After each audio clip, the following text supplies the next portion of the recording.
जैसे ही धनुष को उठाया आसमान में भयंकर घोर होने लगा और तथा निमित पश्चाताम, किसी ने देखा ही नहीं कि भगवान ने धनुष कब तोड़ा।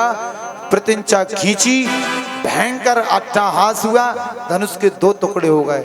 धनुष टूटा, उसकी आवाज कंस को सुनाई दी। वो कंस को याद आ गई गुरु के वचन।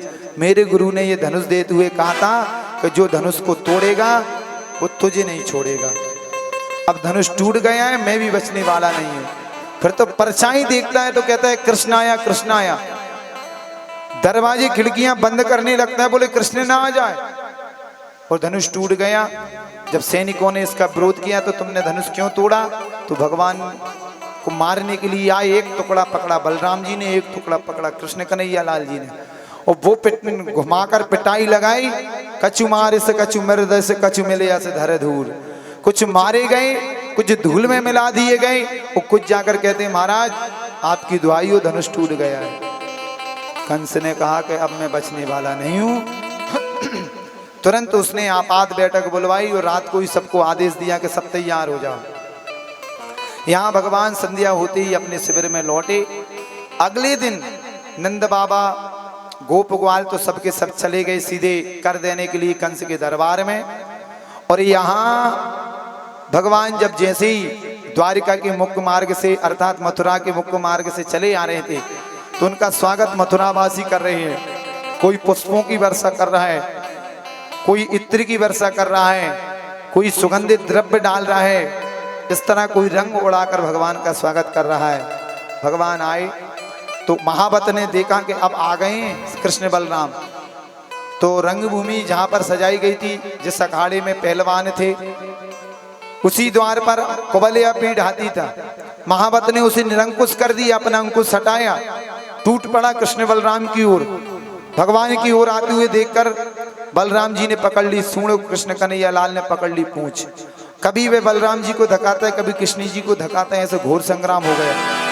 देखते ही देखते भगवान ने कहा इस दुष्ट को हमने बहुत खिलाया है, और घुमाकर प्रभु ने आसमान में हाथी को उछाला। उछालते ही जो नीचे गिरकर प्रभु ने मुक्का मारा, पड़ते ही हाथी गोविंदाय नमो नमः।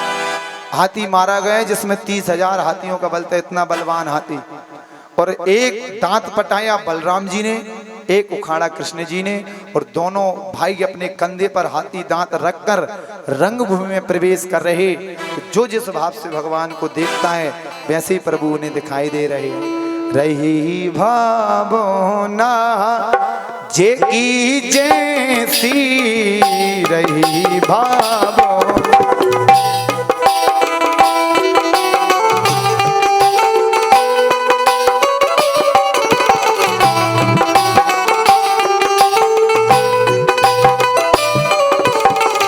प्रभु मूरत इतने देखी तैसी, प्रभु मूरत इतने देखी तैसे, रही भावना जेगी जैसी।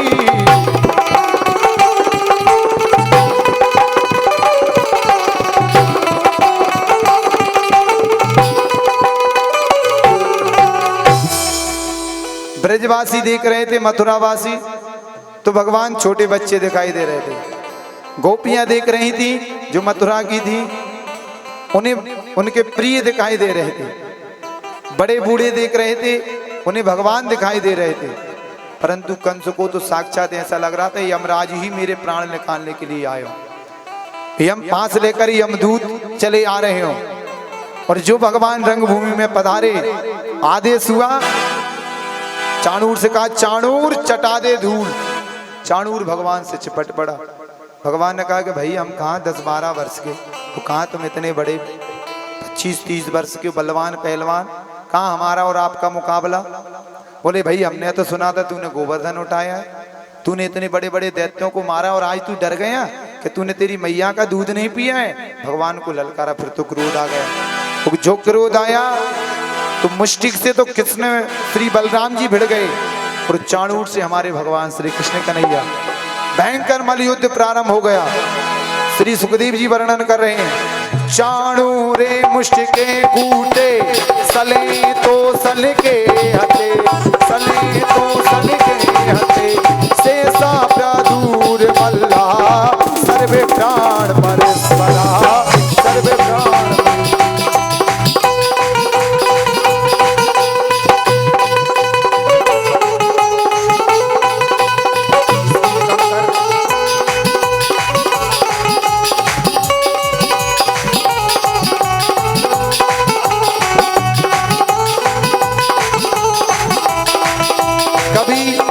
चाणूर कृष्ण कन्हैया को पीछे हटाता है, कभी मुष्टिक पीछे हटाता है। इस तरह भयंकर मलयुद्ध हो रहा है, एक दूसरे को पटक देते हैं, गिराते हैं, उठाते हैं, परंतु फिर भी कोई नहीं हारता है। चाणूरे मुष्टिके कूटे सले तो सल के हते सले तो सल के हते शेषा प्रादुर मल्ला सर्वे प्राण परस्परा सर्वे प्राण परस्परा। ओ जियो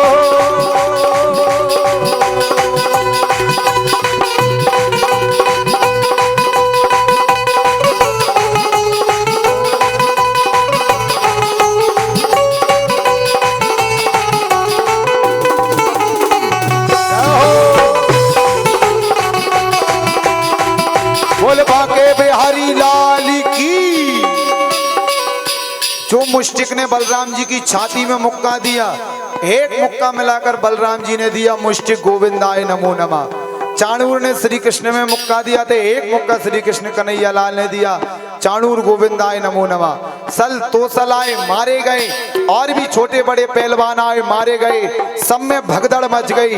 कंस ने अपनी तलवार उठा ली, मैं किसी को नहीं छोड़ूंगा, वसुदेव यशोदानंद बाबा देवकी कृष्ण बलराम सबको मार दूंगा, अपने बाप को भी मार दूंगा। भगवान ने कहा अभी ये पागल हो गया, इससे पहले से मार ही दो। ऐसी छलांग लगाई, सीधे पहुंच गए सिंहासन पर। कंस के हाथ से तलवार छूट जाती है और तलवार छूटते ही घबरा गया।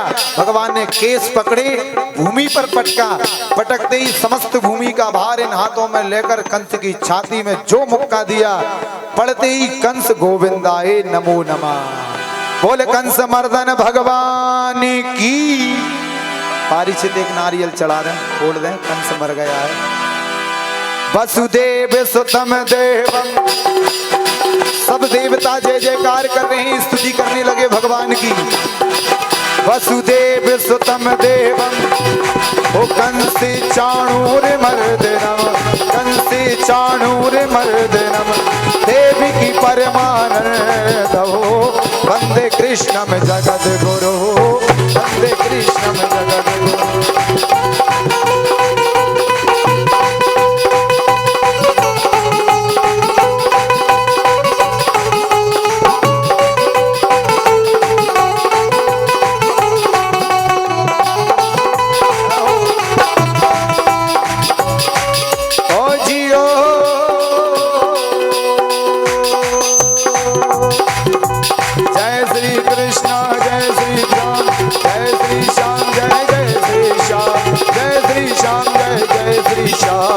जय श्री श्याम जय जय।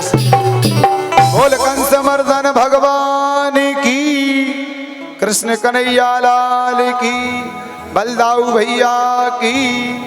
कंस मारा गया, उसके हृदय से एक दिव्य ज्योति निकलकर भगवान में आकर समा गई। परीक्षित जी ने कहा महाराज कंस तो महापापी था, पर इसका उद्धार क्यों हुआ?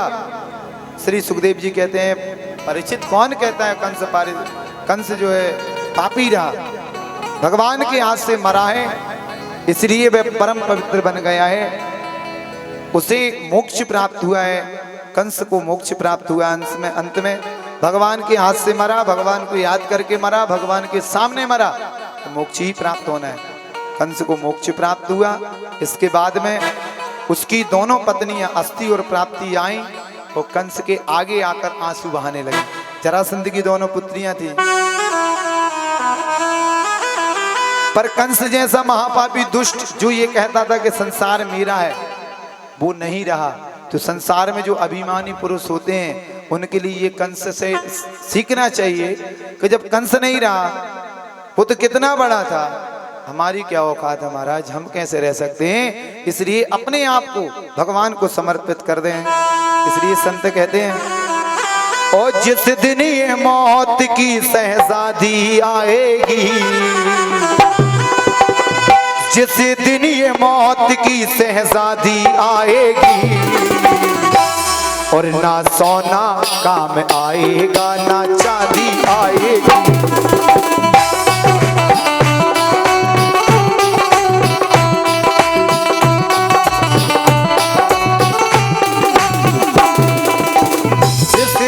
मौत की हो, जिस दिन ये मौत की शहजादी आएगी, ना सोना काम आएगा ना चांदी आएगी।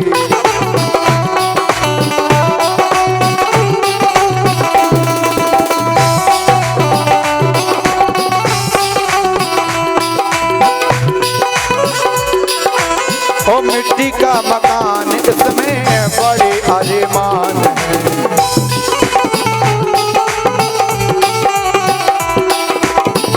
लोभ मोह की इसमें दुकान है,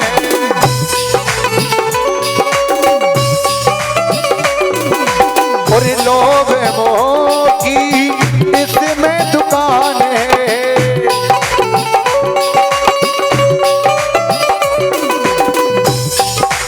ओ सांसों में तेरे ओ मिट्टी की काया, ओ मिट्टी की काया तेरी, और मिट्टी में मिल जाएगी, और ना सोना काम आएगा ना चांदी आएगी।